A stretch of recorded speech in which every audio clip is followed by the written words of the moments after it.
best date I've had in a while. Oh. Should we split some fries? Let's get those to go.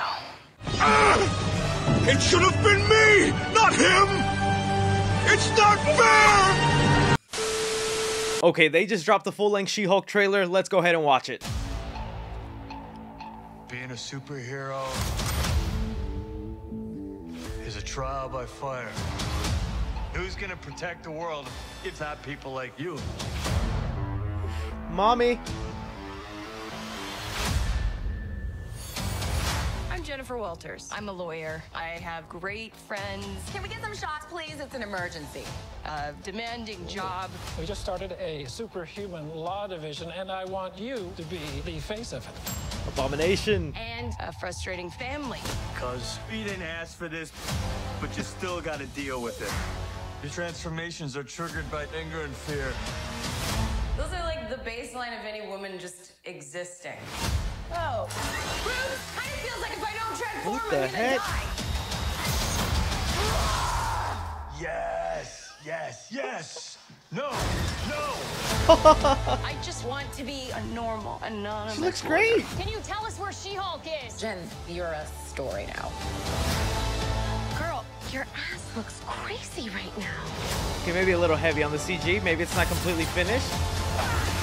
You could be an Avenger. Oh, I'm not a superhero.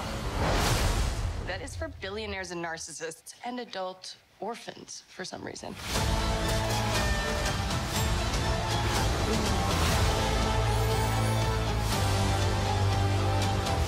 Is there anything more depressing than dating in your 30s? Yeah, this is the best date I've had in a while. Oh. Should we split some fries? Let's get those to go. How does it feel to live my dream? But with the trailer reaction out of the way, let's go ahead now and do a trailer breakdown on this, because you know what? I'm genuinely excited for this. I know there's like a lot of hate for the superhero women lately. Captain Carter, She-Hulk, like...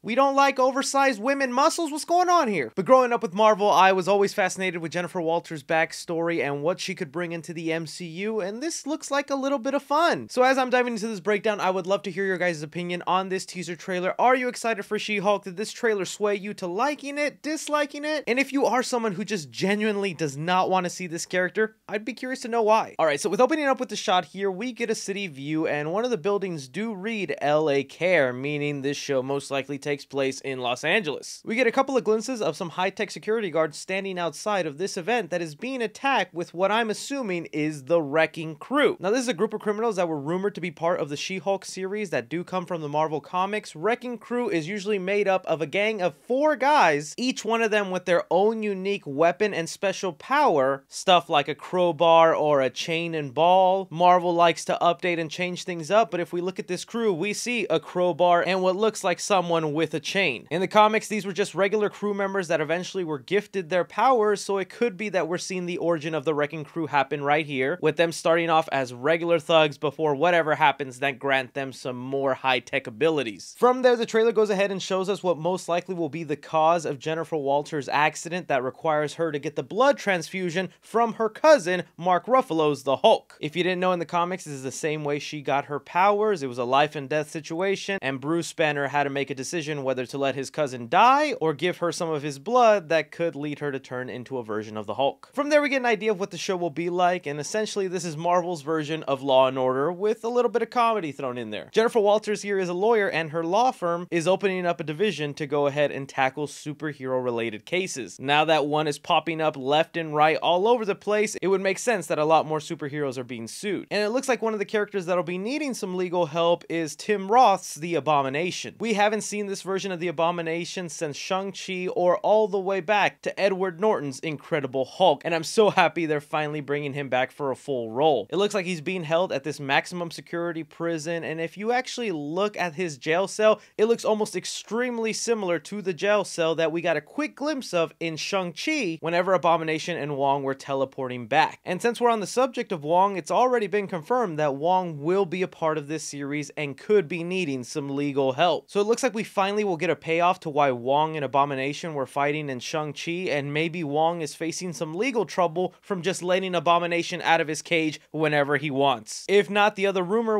is that the government was wanting to let the Abomination go because it seems that he has been reformed and is no longer a threat to society, and Jennifer Walters just doesn't trust him and wants to stop the government from letting him go. Again, that's just a rumor, but I could see that happening. From there, we get some more shots of Mark Ruffalo as the Hulk, and let me tell you, I don't care how many times we see it, I am never gonna get used to the Hulk wearing t-shirts. I may not be on the same level as some people who absolutely despise and hate Smart Hulk, but I also don't love it. It just doesn't feel like the Hulk I grew up with, so I'm really hoping somehow in this series they can switch him back and we're not permanently stuck with Smart Hulk. It's also worth pointing out that the Hulk is fully recovered from his injuries in Avengers Endgame. He is not wearing a cast and his arm barely even looks damaged, but we will have Bruce Banner kind of teaching his cousin Jennifer Walters the ropes about what it's like being the Hulk, and I'm very interested to find out where exactly the Hulk is doing all this learning, because this does look like a cave. Maybe it's still in this island where we just saw them a second ago. So is the Hulk still out on the run? Does he need legal help to go back into America? But that's not even the biggest question I have here, because from the looks of the trailer, it looks like Jennifer Walters will be able to switch back and forth from She-Hulk. That's kind of one of the differences between She-Hulk and Bruce Banner, is usually she would be stuck in her form.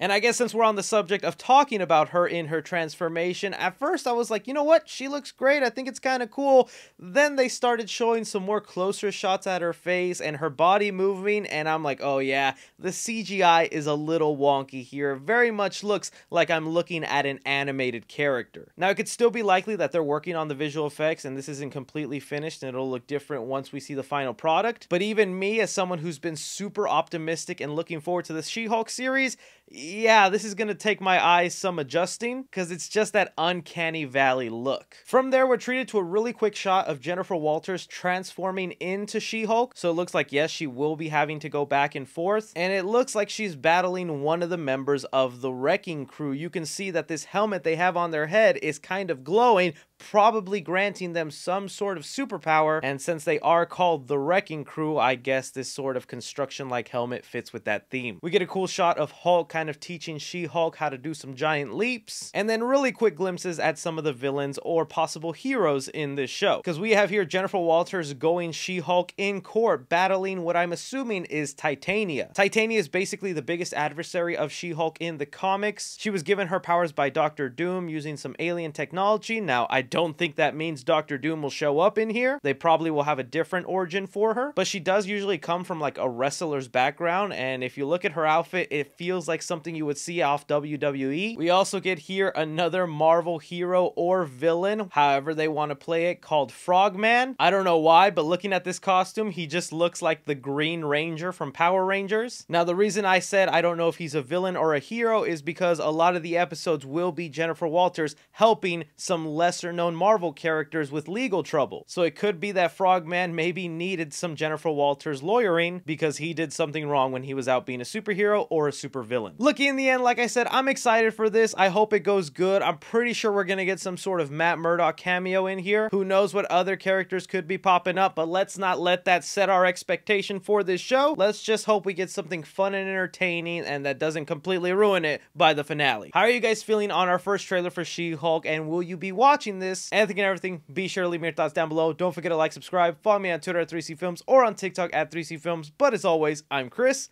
Take care.